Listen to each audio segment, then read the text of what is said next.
Ukraine's President Volodymyr Zelensky ends his tour of European capitals tonight, pushing for more weapons to repel Russia's invasion.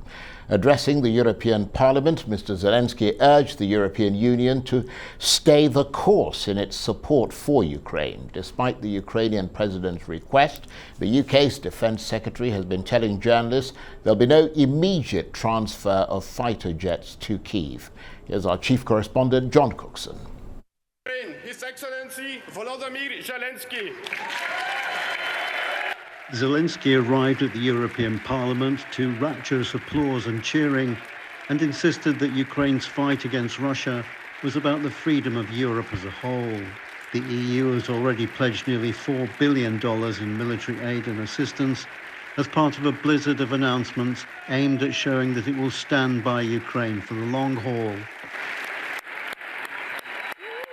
Flanked by EU Commission President Ursula von der Leyen and EU Council President Charles Michel, Zelensky called for unity. He emphasized the common European history Ukraine shares, describing Russia as the biggest anti-European force of the modern world. He said the fight was not just to defend Ukraine, but Europe's way of life.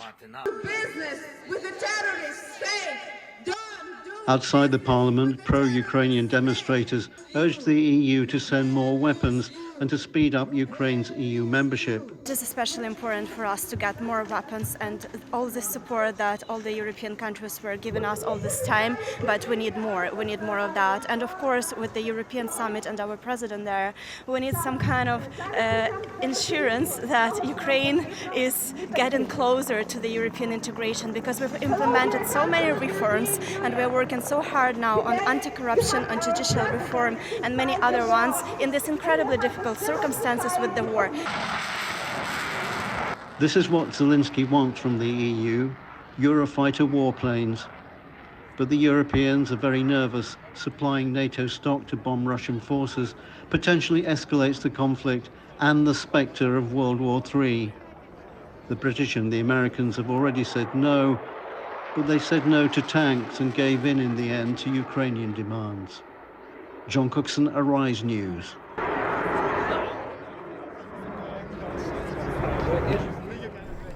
And John Cookson joins me now from London for more. Good to see you, John. So President Zelensky in Brussels in the search for money and weapons. Tell us more about what he's been saying and the sort of reaction he's been getting. Hey there, Charles. It was very much a message of togetherness from Zelensky, saying that, that he's fighting on behalf of Europe here against Russia. There was a mention of calling for more sanctions, which the EU agreed to against Russia. He likened Russia to Nazi Germany with Hitler invading countries, and that would resonate well, I imagine, to a European audience. In the background, though, a request for warplanes. We don't know how that's been received by the Europeans. The French have indicated that they might supply warplanes, Charles, as long as they're not used over Russian territory, which is an obvious risk. And how, in the case of conflict and a dogfight between a Russian fighter plane and a French-supplied fighter jet, might they stray over the border over Russia? It's very, very difficult to know what the right move here is. So concern tonight in Brussels about the request for warplanes. Remember, Charles, that all of the NATO members would have to agree, all the European Union nations would have to agree, and there are countries, including, for example, Hungary and Germany too, who are ultra cautious about escalating the conflict in Eastern Europe. So very much a mixed message tonight.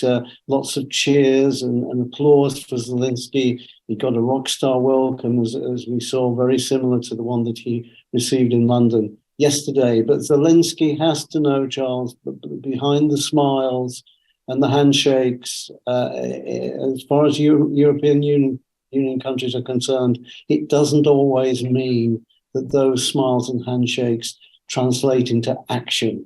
as we've seen recently with Germany dragging its feet over the supply, for example, of tanks. Well, that's a very interesting point you make, John. I mean, I wonder if, in your assessment of what President Zelensky says at these gatherings, whether he takes into account in his messaging the possible implications of further military backing amid sort of these concerns about escalation. He's the master at giving speeches, and remember, he comes from a television. He's a former TV comedian. You know, he understands television. He understands PR to nth degree. And in Kiev, he surrounds himself with PR people. And you know, this 2-day trip to 3 European capitals has been a PR triumph on the face of it. And every time he pushes forward, he pushes. Countries like the US, UK, and the European Union members, it keeps pushing them forward and forward and forward, hoping that to catch the wave of, if you like, of enthusiasm for what he's doing. Because, you know, everyone admits that Ukraine is in the right here. But then realpolitik kicks in ultimately. And as I say, there are concerns about escalation of the war. And Zelensky also has to know that the longer it goes on, and you know, the supplying of warplanes is a long-term proposition, some training taking 3 or 4 years at the very least for pilots. The longer this goes on, the less enthusiasm Europe is going to have for the war. And of course, John, this isn't just about weapons, is it? I mean, it's also about Ukraine's aspirations to join the European Union. I mean, are EU leaders on the whole pretty keen to send a positive message on Ukraine's accession hopes, perhaps without being pinned down too much on the details? Look, so already Ukraine is on the track to join the EU, but normally this takes years. I remember working with and interviewing Romanian government officials. It took them 10 to 15 years to get into the European Union. Ukraine is on a fast track, but there are concerns in Europe about continuing corruption in Ukraine. Recently, Zelensky cleaned house and sacked a couple of ministers and officials. But there's still this concern that billions of dollars are floating into Ukraine and euros too. And not all of it is getting to where it was intended. And I think Zelensky is being told that he has to take further steps to crack down on corruption and also change laws relating to human rights. So I can't see Ukraine joining very, very quickly. Zelensky said today that he wants Ukraine to be given EU status within a year. I really just can't see that happening.